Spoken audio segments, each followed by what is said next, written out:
एक महाभागवत अनन्य भक्त श्री चंद्रहास जी महाराज, उनके पावन चरित्र का अपने लोग श्रवण करते हैं। इससे भक्ति बहुत घनीभूत होती है। केरल देश में एक परम मेधावी सुधार्मिक नाम के राजा राज्य करते थे। धर्म पूर्वक चलना, प्रजा का पालन करना और भगवान नाम जप करना, शास्त्र विधि से बिल्कुल कभी प्रतिकूल एक भी आचरण जीवन में नहीं किया। तो उनके यहां महाभागवत चंद्रहास जी का प्रादुर्भाव होता है। भगवान के भक्तों का जिस कुल में प्रादुर्भाव होता है, वो कुल, वो ग्राम, वो नगर, वो देश परम पूजनीय हो जाता है। ये महाभाग्यशाली मूल नक्षत्र में प्रकट हुए। लौकिक में अमंगल माना जाता है और भाव में देखो तो मूल कौन है? नक्षत्र भगवान। ऊर्ध्वमूल मधा शाखा मुसत्थम प्राहुरव्ययम। सबके मूल कौन है? श्री भगवान। किस नक्षत्र में पैदा हुए? मूल में, भगवत स्वरूप। और लोक में माना जाता है कि मूलन में पैदा हुआ है लड़का, अमंगल है, कुछ नष्ट ही होगा, संसार बड़ा विचित्र है। जैसे बालक रोता है ऐसे उनकी आवाज में निकला कृष्ण कृष्ण। बड़ा आनंद हुआ सुधार्मिक राजा को कि हमारे कोई महाभागवत पधारा है, क्योंकि ये भजन करके पूर्व जन्म में ऐसी भागवती की स्थिति प्राप्त की कि अबोध अवस्था में ही श्रीमुख से कृष्ण नाम निकल रहा है। आनंद उत्सव मनाया जा रहा है।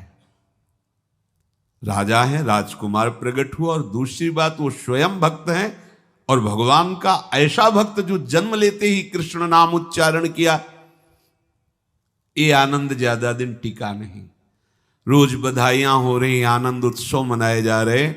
शत्रु पक्ष के राजाओं ने मिलकर कहा यही अवसर है, आक्रमण कर दिया जाए और केरलाधिपति का सब पूरा महल घेर करके कोई एक भी न बचने पावे। शत्रु पक्ष के राजाओं ने घेर लिया। आसपास से राजा और सैनिकों ने घेर लिया। अब वो असावधान थे, आनंद में पुत्र हुआ है, बधाइयां, कोई संभावना ही नहीं थी। गुप्त रूप से शत्रु पक्ष के राजाओं ने आक्रमण करके घेर लिया।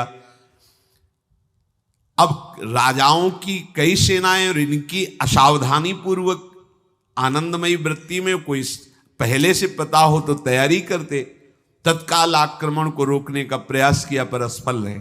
इनके सैनिक भी मारे गए, राजा भी मारे गए, राजमहल को घेर लिया गया,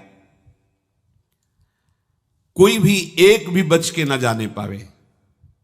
तो राजमाता जिनसे चंद्रहास जी का प्रादुर्भाव हुआ था, उन्होंने धाय मां को कहा कि मेरे पुत्र को बचाने में तुम समर्थ हो, मेरे तो प्राण नहीं बचेंगे, अगर ये लोग नहीं मारते तो मैं अपने पति के शव के साथ सती हो जाऊंगी। पहले ऐसी धार्मिक निष्ठा माताओं बहनों में होती थी कि धाय मां ने विचार किया कैसे बचा सकती हूं, आसपास तो सब सैनिक घेरे हुए हैं।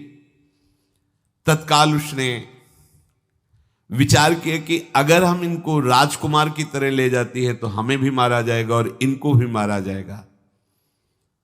देखो कितनी विपत्ति जन्म लेते हैं। कोई प्रश्न कर सकता है कि महाभागवत जिनके घर में प्रकट हो तो वहां धन वैभव सुख संपत्ति बढ़नी चाहिए, यहां तो जन्म से ही जैसे वहां माता पधार गई, ये क्या है? तो श्री भगवान स्वयं कह रहे हैं यस्य तुष्टो रहम पार्थ वित्तम तस्य हराम्यहम करोमि बंधु विच्छेदम सच कष्टेन जीवति। हे अर्जुन, मैं जिस पर बहुत प्रसन्न होता हूं, आप अपने ऊपर भगवान को बहुत प्रसन्न करना चाहते हैं, बहुत प्रसन्न करने में ये है, देख लो। कह रहे जिस पर मैं बहुत प्रसन्न होता हूं सबसे पहले उसका ऐश्वर्य नष्ट करता हूं। फिर क्या करता हूं? फिर बंधु बांधवों का, फिर क्या करता हूं? असाध्य रोग उसके शरीर में। बोले महाराज ये तुम प्रसन्न हुए हो कि पूरे के पूरे नाराज हो गए हो? बोले यही मेरी प्रसन्नता है। क्या? माया का नाश। अब एकमात्र भरोसा केवल भगवान का, दूसरा कोई नहीं। ये सबको पसंद नहीं आएगा। सब तो उस भगवान की भक्ति चाहते हैं कि अगरबत्ती धूप बत्ती तन मन धन सब तेरा, स्वामी क्या लागे मेरा, पर अंदर से कह रहे सब तन मन धन सब मेरा, क्या लागे तेरा।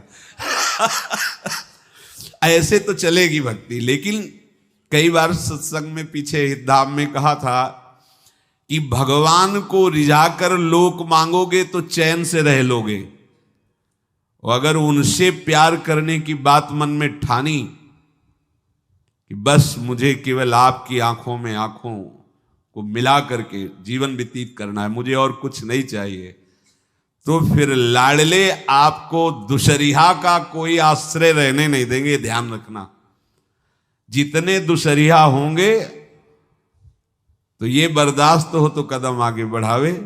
बहुत प्रसन्न हो जाओ ठाकुर हम पे तो कह रहे यस्य तुष्टो हरम पार्थ वित्तम तस्य हराम में हम करोमि बंधु विच्छेदम सच कष्टेन जीवती। जितनी श्वासें रहेंगी भयंकर कष्ट मैं उसको व्यतीत करने के लिए दूंगा। ये दंड नहीं है, ये पुरस्कार है।